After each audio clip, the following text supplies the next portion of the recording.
ప్రభా నీకు ఇష్టకరమైనటువంటి భక్తి జీవితం మేము చేయాలి తండ్రి. నిన్ను పరిశుద్ధత కలిగి ఉండటం ద్వారా మాత్రమే నిన్ను సంతోషపరచగలిగినటువంటి సత్యాన్ని ఇదేమో నేను గ్రహించాలి తండ్రి.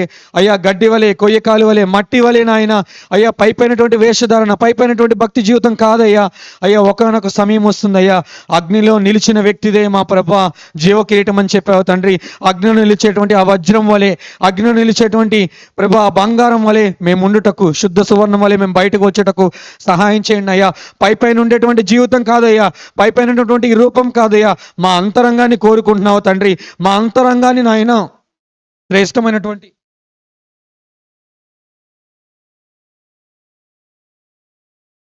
యేసయ్యా మా అంతరంగాన్ని బంగారముతో వజ్రముతో పోల్చావు తండ్రి. అయ్యా అది పరీక్షకు నిలిచినదైన ఆయన మేము నీ యుద్ధ ప్రతిఫలం పొందుకోవాలని మీరు ఆశపడుతున్నారు తండ్రి. అయ్యా యేసయ్యా మా ఆత్మీయ జీవితం ఆ విధంగా స్థిరపరచమని అడుగుచున్నాము తండ్రి. పై